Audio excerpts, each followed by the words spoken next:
Hello दोस्तों, आप देख रहे हैं सूर्य ग्रह की कहानी, जो कि योगेंद्र ऋषि के नाम से जानी जाती है। योगेंद्र ऋषि का पुत्र सूर्यदेव, जो कि पिता के मारने के बाद में फिर खुद ही सूर्य ग्रह का राजा बन गया, और उसके अत्याचार से सूर्य ग्रह पूरा भयभीत हो चुका था, और सभी वहाँ के नागरिक प्रस्थान करने लग गए थे, और पूरा सूर्य ग्रह एक शमशान के रूप में बदलता जा रहा था। इसी बीच में एक राजकुमार का आगमन हुआ। कहते हैं कि जब धरती पे पाप अधिक बढ़ जाता है तो किसी रूप में भगवान का आगमन जरूर होता है। इसी प्रकार वहाँ भी सूर्य ग्रह में एक राजकुमार के रूप में एक भगवान का आगमन हुआ, जो कि वह सूर्य ग्रह में पहुंचा, और देखने में अधिक सुंदर होने के कारण सूर्य देव की बहन उस पर मोहित हो गई, और उसने विवाह करने का प्रस्ताव स्वीकार कर लिया। लेकिन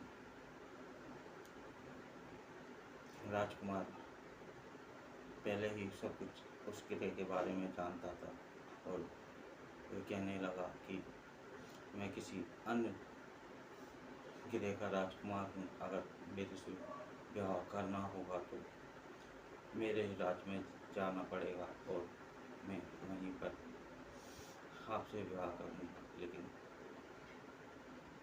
सूर्यदेव को ये बात अस्वीकार थी, क्योंकि सूर्यदेव एवं दोनों बहन भाई तो थे, लेकिन दोनों पति पत्नी के रूप में भी वे अपना संभोग करते थे, क्योंकि वे सूर्यदेव एवं उसकी बहन मर्यादा की सभी सीमाएं लांघ चुकी थी, और इसी कारण से वे उस राज्य में कोप फैल गया था, और वहाँ के लोग उनसे बचने के लिए उस सारे ग्रह को खाली कर के जाने लगे थे। इसी बीच में राजकुमार जब सोमा देवी से शादी का प्रस्ताव रखने को बोला, तो राजकुमार ने बोला कि मैं आपसे शादी तो कर लूँगा, लेकिन तुम्हें मेरे साथ मेरे राज्य में चलना होगा। लेकिन सूर्यदेव को ये बात मंजूर नहीं थी, और वे भयभीत हो गया, और वे उसे अपनी बहन को नहीं छोड़ना चाहता था, क्योंकि उसके बाद में कोई दूजा और नहीं था, और ना ही कोई और उपाय था। इसलिए वो अपनी बहन सोमा देवी को साथ में रखना चाहता था। इसलिए सूर्यदेव राजकुमार से शादी करने की इजाज़त भी नहीं दे रहे थे। लेकिन राजकुमारी जानती थी कि मैं एक अपने के रूप में हूँ, जो कि राजकुमार बस मेरे लिए एक रात का मेहमान है। इसके साथ में जाना मेरी बेवकूफ़ी होगी। इसलिए राजकुमारी खुद नहीं चाहती थी उस राज को त्यागने के लिए। इसी बीच में राजकुमार एवं सूर्यदेव में कुछ बातचीतें होने लगी, और कुछ देर बाद में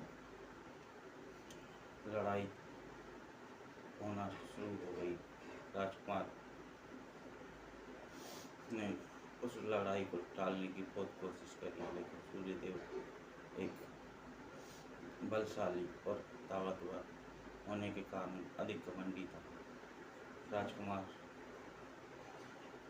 ने उसे काफ़ी समझाया, और नहीं समझने पर वे दोनों आपस में लड़ गए, और साथ में तलवार निकाल ली, और लड़ गए, और साथ में तलवारें निकाली, और एक दूसरे में युद्ध होने लगा। राजकुमार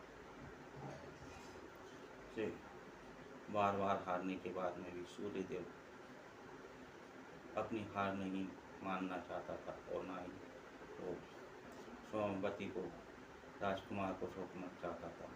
और इसी बीच में राजकुमार ने सूर्यदेव की गर्दन काट दी और वे राजकुमार बगैर सोमा देवी को ले उस राज्य से चला गया, क्योंकि उसको पहले ही सारा मालूम था, इसलिए वे तो मात्र एक सूर्यदेव का अंत करने के लिए उस राज्य में आया था। और इसके बाद में राजकुमारी की माँ कुछ समय बाद में उसकी भी मृत्यु हो गई। और इसके बाद में सोमा देवी उस राज्य में बची थी और अब वह राज्य पूरी तरह से खाली और खंडर हो चुका था। कहानी लिखने तक उस राज्य में मात्र एक योगेंद्र ऋषि की पुत्री सोमा देवी शेष रह गई थी और सभी सूर्यदेव खाली हो चुका था। यही थी सूर्यदेव की सूर्य ग्रह की कहानी। जय हिंद।